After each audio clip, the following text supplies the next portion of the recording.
So can we just clear this up once and for all? We're all here. We're all under oath.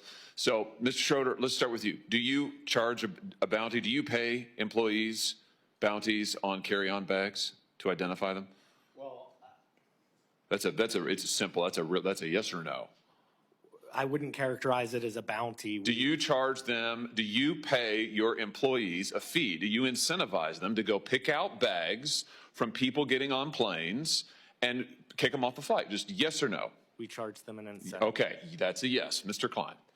We do not, Senator Hawley. You don't pay your employees to do that? We have previously, sir, but we actually suspended that on September 30th of this year. And now in order to be able to treat all of our guests fairly and equitably, we've actually just put more staff and supervisors out at the gate area, and they're the ones that are still making sure that everyone's treated fairly and equitably, which is the point behind these kinds of programs, but we have removed that program as of September 30th. Oh, interesting.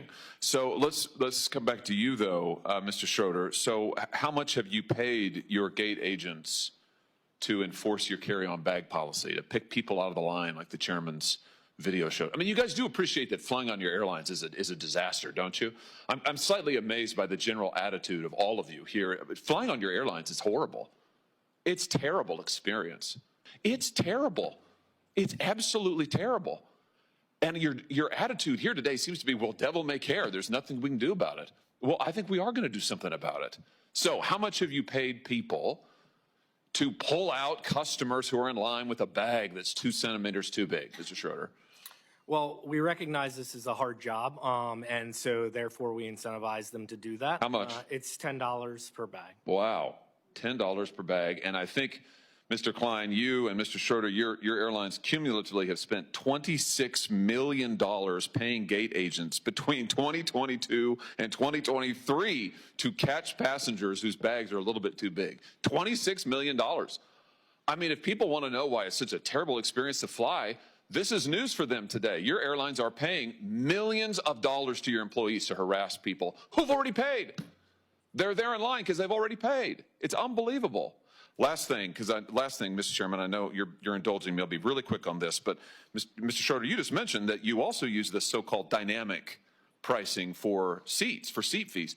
Why do you make people enter in their age and their geographic location and their gender before they can even see the cost of a seat? Why is that? That's been in place since 2014. Yeah, but why? It's because you're using those personal characteristics to generate the fees? No, absolutely. To generate the prices? Well, then why else do you require it? Mr. Klein, you do the same thing. Why is the gender relevant to what the seat is? This is all information that's needed in order to complete the transaction. No, it's not. Delta doesn't do it. United doesn't do it. You don't need somebody's gender in order to do it. You use it, clearly. You're using it to generate the prices, right? We do not, sir. It's not based on personal characteristics? Not at all. You don't use algorithms to set the price of seats? That's a different question. So you do use an algorithm and you do make them enter all their personal information? What's your definition of algorithm, sir? Oh, for heaven's sake. Well, because algorithms... Algorithms are ways for people to be able to come up with calculations, which is a faster way. It's more efficient than a human being doing the same exact work. So, you know, I'm trying to answer your question, sir, in all sincerity, and I don't know how else to answer it.